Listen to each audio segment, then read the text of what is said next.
Hello beautiful soul! Welcome back to my channel. This is my channel. I'm from Japan, Kabayan Libra. This reading is for you.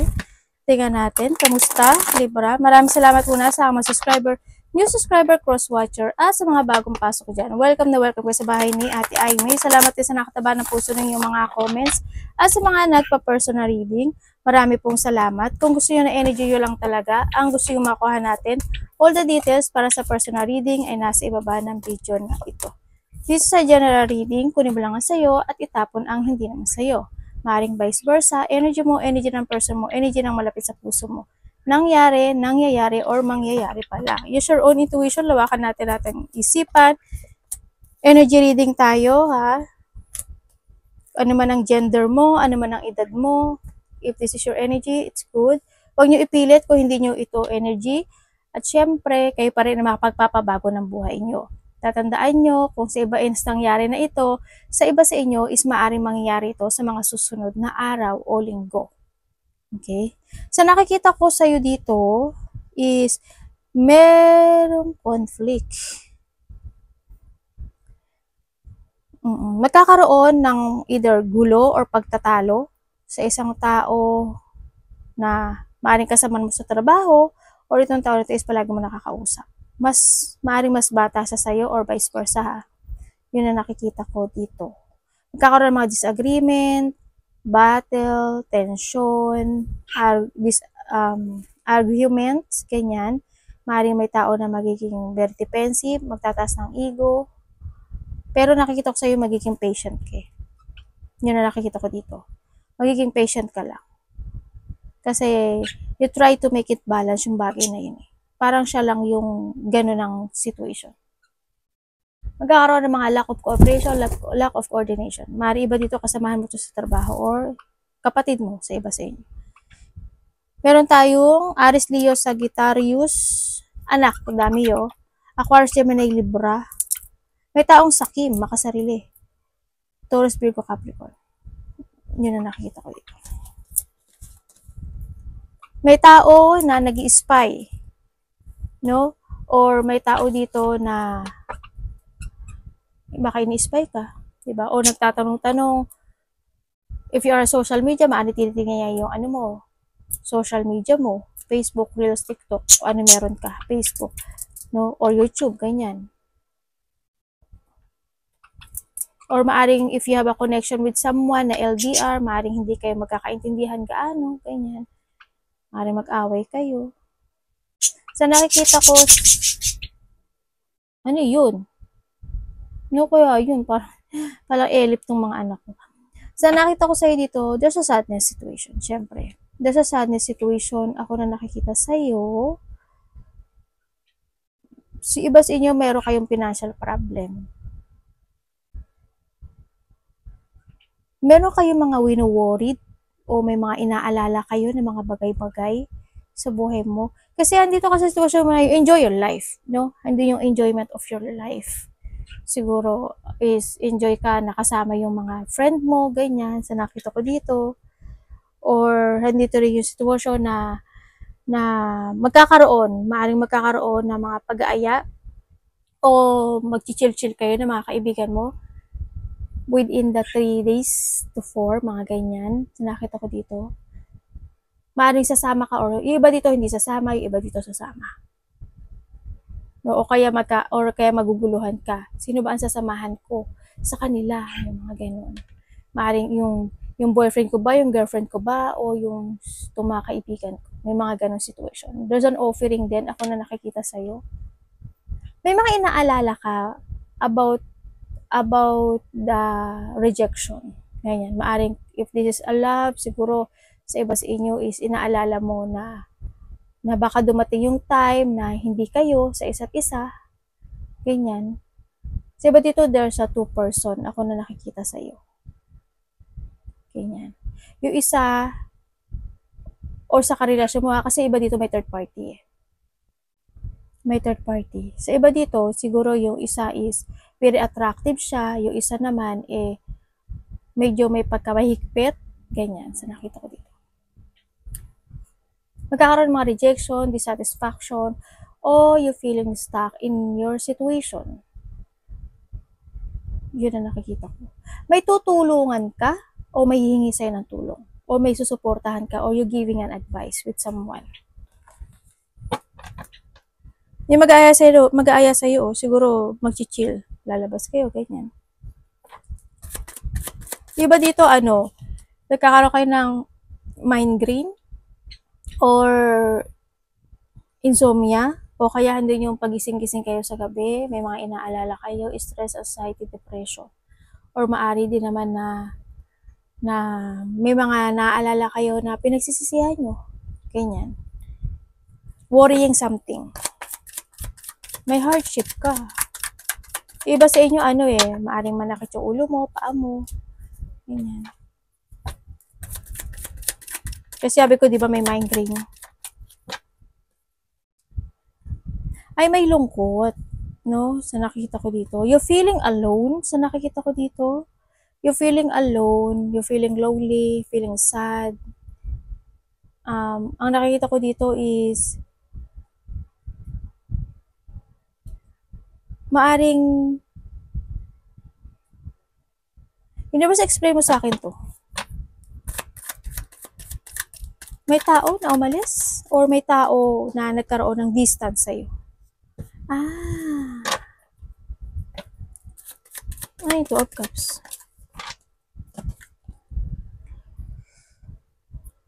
Siguro, if you have, kung meron kang relationship, sa nakita ko dito, siguro minsan nagkakaroon sa inyo ng hindi magandang situation. Kumbaga, andun yung may konting pagbabagong magaganap o mangyayari, or maybe this person o ikaw is inabandonahan ka. Di ba? O inabandonahan mo siya. There's an abandonment situation ako nakikita dito. Pero magkakaroon daw ng pagkakasundo or pagkakaayos or pagkakausap, may union sa isang tao na nasa malayo sa'yo, in a distance, ganyan. O kaya na malayo yung loob mo, ganyan, sa nakita ko dito. Magkakaroon daw kayo ng kukonekto sa'yo or kukonect ka sa kanya. Magkakaroon ng union or togetherness, ganyan, sa iba. Expected, parang may mga unexpected situation happen sa buhay mo. Dito. There's a hardship may mga abandonment, rejection, negativity, ganyan. O kaya may mga shocking situation na mabibigla ka. Yun na nakikita ko dito. Sa isang taong malapit sa'yo. Maaaring may hihingi sa'yo ng tulong or may pag-uusap when it comes sa kahilingan. May taong may sakit. Sa iba may taong may sakit.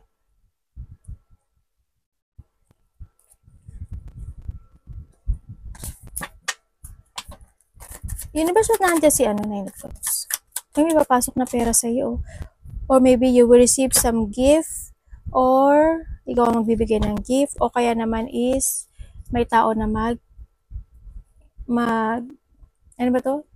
i-express ng feeling sa'yo or makaka-receive ka ng text message.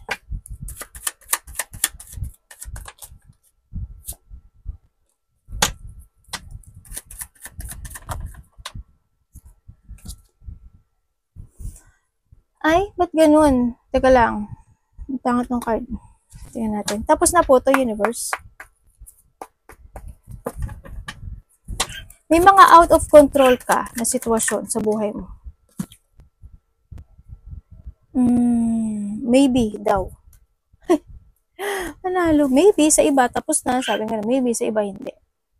Sa iba dito, magkakaroon ng mga delay, cancel, or may mga out of control situation happen sa buhay mo. Maaring masyado ka magiging emotional or maari na malilito ka, makaramdam ka ng takot, or andun yung sitwasyon na iba dito is there's a danger, anxiety na pagdadaanan, no? Or andun yung pagkakaroon ng betrayal.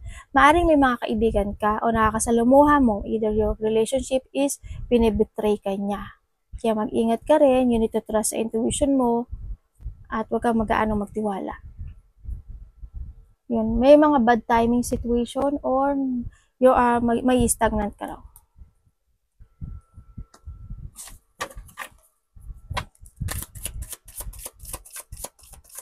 May mga illusion, ano? May mga illusion ka, or may malalaman, sa iba sa inyo may malalaman daw kayo. May mga, ano, malalaman kayong katotohanan. Ano po yan?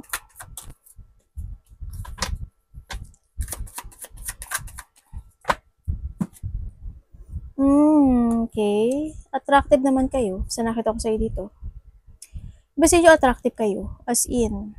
Andito ka sa situation na you are patiently waiting with something into your life, na umaasa ka na magkakaroon ng magandang resulta doon.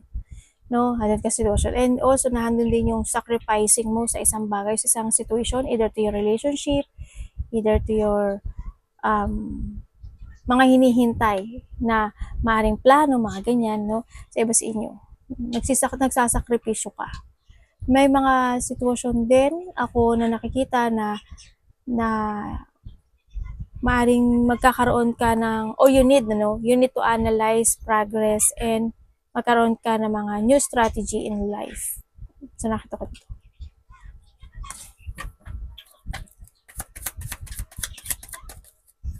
You're waiting for something good news. Pero may good news dito. Oo nga. May mga iba sa inyo, may mga bago kayong makikilala. No? 1 hanggang 3 tao. Maaring this is a love, or maaring ito is sa trabaho. No? Magkakaroon ng mga bagong connection dito. Uy, kung sa love to ako po, di ba? Haba ng hair at ang pogi nyo. Pero attractive ka, Libra, as in. Attractive ka. Kasi may mga bagong parating sa iyo na connection.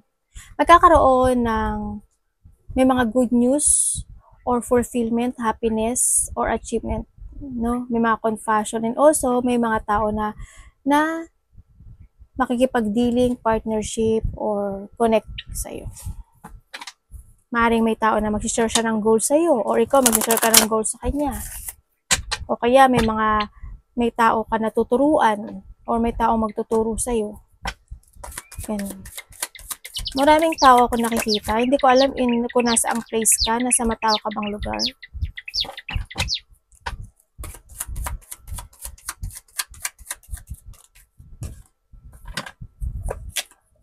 May mga inaalala ka, no, when it comes sa iyong mga goal this time. Sa trabaho mo, sa mga tao na sinusuportahan mo, sa goal mo. Yung sa pera mo also, sa nakita ko dito. Ano pong ano nito, universe? Pero nakikita ko dito, makakaahon ka, kasi there's a victory and success happen sa buhay mo. Dito. Maging totoo ka lang daw sa sarili mo. Tsaka huwag ka mag-focus sa painful situation mo. Kumaga huwag ka matalo ng frustration mo. Kasi pag natalo ka ng emotions mo, hindi mo maiisip o hindi mo mapupurso yung mga gusto mong mangyari sa buhay mo. Kaya, keep moving lang to reach your goals na nakikita ko dito. Kung ano yung mga gusto mong goal na mangyari o makamtan dito. May achievement ka raw, Sa iba sa inyo, may achievement ka when it comes sa work mo.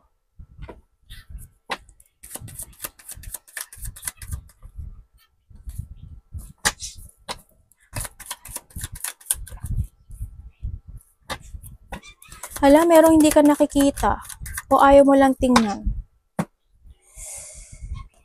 Kasi why? May tao dito na nagsisinungaling.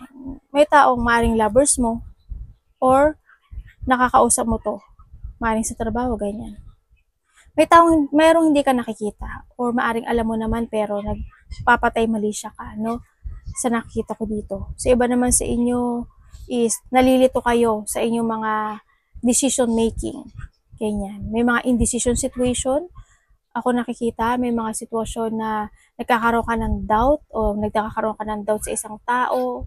Ganyan. O may doubt sa yung tao. Vice versa. There's a lack of clarity situation, lack of idea, lack of focusing sa mga gustong maghanap sa buhay mo. Ang nakikita ko sa'yo dito, may tao dito na nagsisinungaling. May taong sinungaling, may tao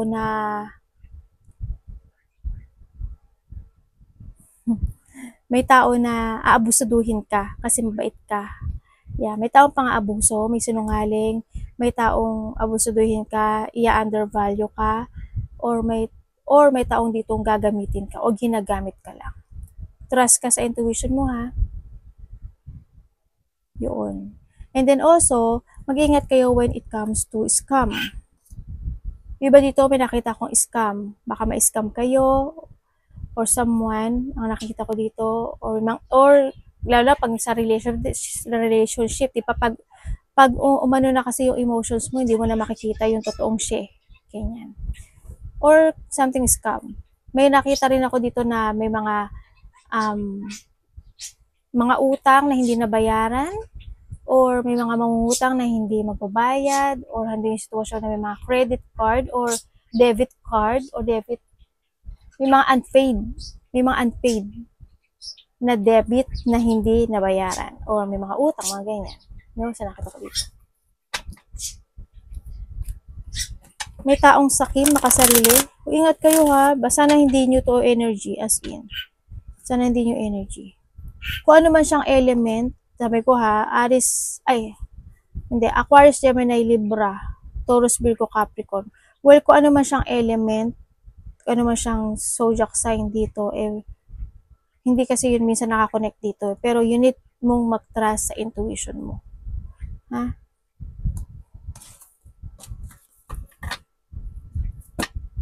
Or may tao rin dito may sikreto. Ganyan. Sabi sa inyo, nagkakaroon kayo ng creative block.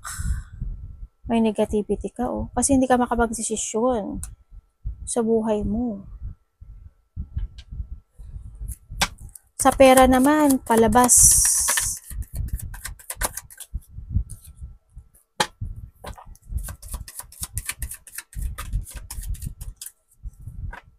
Universe, ano ba yung ano mo? Card mo? Ano mangyari dito?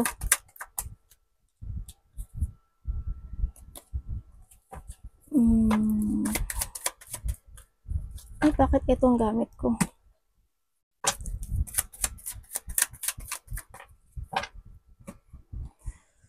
Okay, may magtatapos daw sa buhay mo.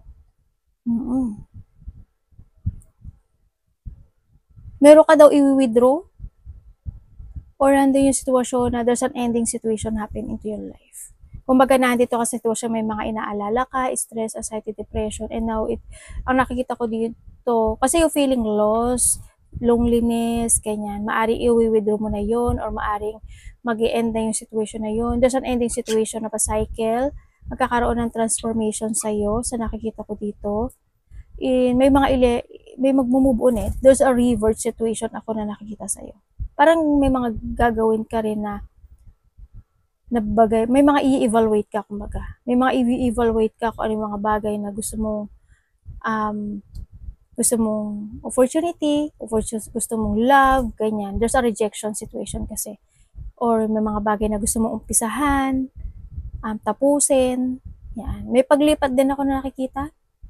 No, hindi ko alam in what way. Lilipat ka ba ng lugar, trabaho, relationship, lipat ng something paglipat.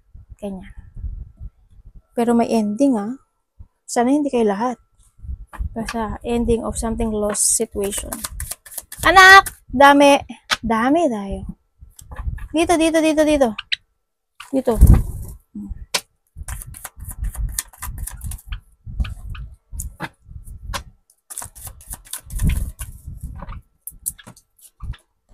Excuse me, batang makulit. Bango Okay, sa nakita ko sa'yo dito, ay, naku po, naloko na. Hindi ko alam kung makaka-receive ka na information, communication, o may tao ka susuportahan dahil kukulang siya sa pera. Or, sana hindi ikaw ito ha. Or, sandali, may pupo si mami. Anak, ang galing mo talaga. No, pinupuan mo talaga si mami. Or sa iba dito, isa nakikita ko dito is maaaring may problema kayo sa work, sa pera, ganyan. Or may tao na walang ipon at walang trabaho or nawala ng trabaho. Yun na nakikita ko. Sana hindi kayo. Pero mag-ingat pa rin kayo Yun na nakikita ko dito. Magkaroon ka daw ng disiplina when it comes sa money mo kasi maaaring magkaroon ka ng problema sa money mo. or mag-ipon ka na. No? Sa nakikita ko dito.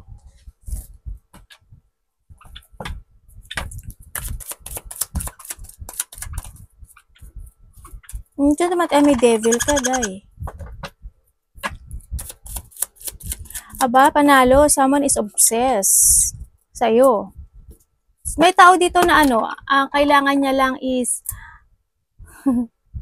ang iyong katawan. Lalaki ka man o babae, Oo, meron. Kasi hindi siya totoo.